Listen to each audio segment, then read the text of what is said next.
Hi, fifth graders. We are looking at the guided practice of lesson 3, and it looks like it's on page 18 and 19. So open up your owl book to 18 and 19. Do not tear it out. We're just going to do it in our book. They give us an example, and it's always a really good idea to look at the examples. Examples sometimes really help us understand something. So let's look at it. Michaela's mass at birth was 3 and 747 thousandths kilograms. Her brother John's mass, which is like weight, at birth was 3 and 477 thousandths kilogram. Whose mass at birth, rounded to the nearest whole kilogram, was 4 kilograms? And it says, look at how you could show your work using a number line. So let's see if I get my tools here. There we go. So I'm going to write over here 3 and 7, 4. 7 was one of them. The other one is 3 and 477 thousandths. Wish that didn't be there.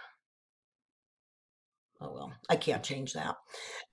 So it says we're going to roll round to the whole number. So remember I said we're going to underline our whole number. Now we're going to look to the number beside it, and I drew that arrow, and I said this number, this is the neighbor. Even though that decimal's there, it's still the neighbor, and it's still going to tell the whole number what to do. And then the same thing down here. So we've got our whole problem set up now, and it says which number rounds to a whole kilogram of 4. Well, this 7, 5 or more, raise the score, 4 or less, let it rest. So this is above the 5. So this says this has to go up to a 4. So that would be a 4, and then all the neighbors go to sleep. So that basically is a 4. This one, 4 or less, let it rest. So this would stay down at 3, and then all the neighbors go to sleep. So this one rounds to 4, this one rounds to 3.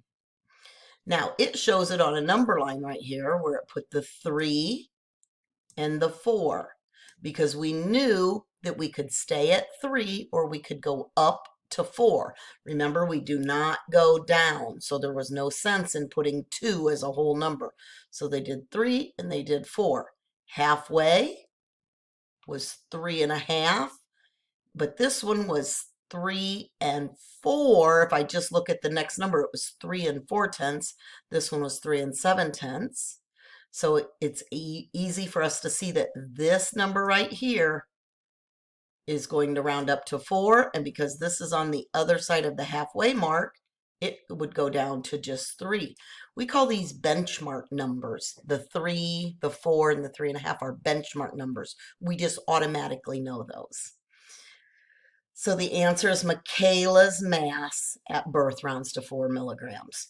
Now, one of the things that I know that we don't do is look at our side notes. Rounding decimals is like rounding whole numbers. So we're doing the exact same thing, whether it's a decimal or a whole number.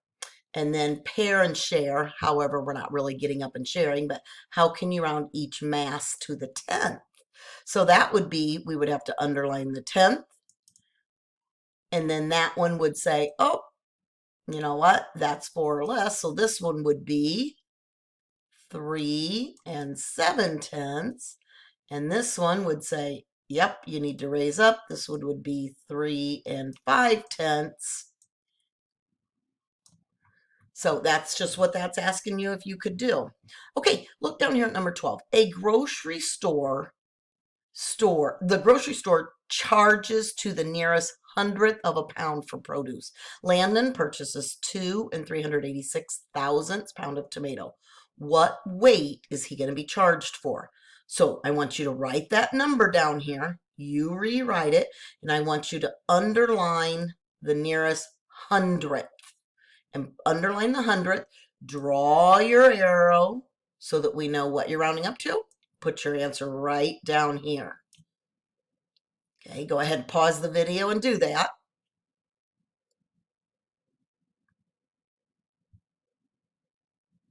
Okay, we're back. So you should have written 2 and 386 thousandths. This is the tenths. This is the hundredth. So I'm going to underline the hundredth. I've got my little arrow that shows to this. That's going to go up. He would have been charged for 2 and 39. Ooh, terrible 9. Terrible 9. Remember, I'm doing that with a mouse.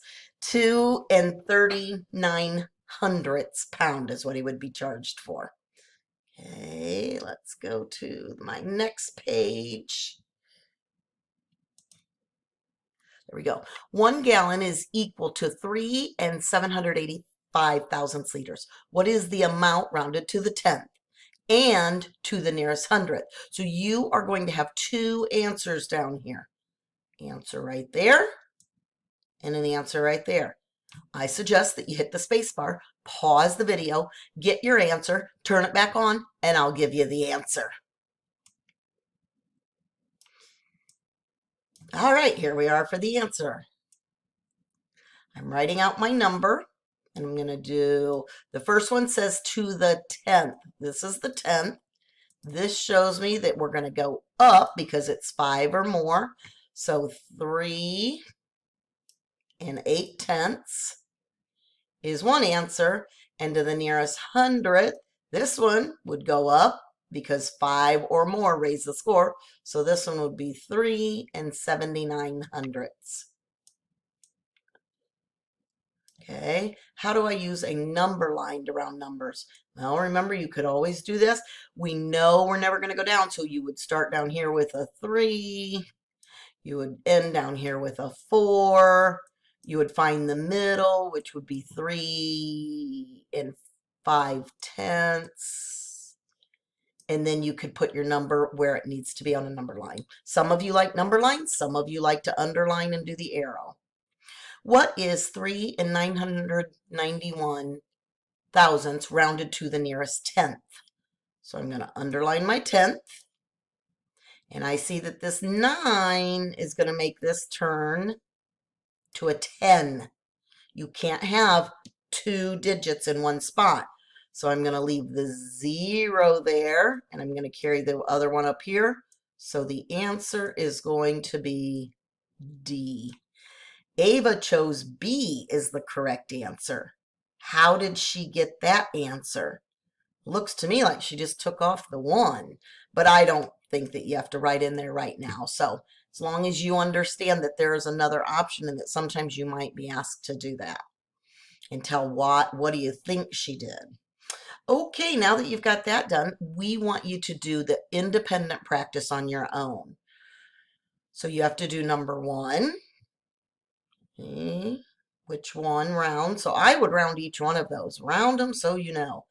Number 2, number 3, number 4 is a lot like what we did.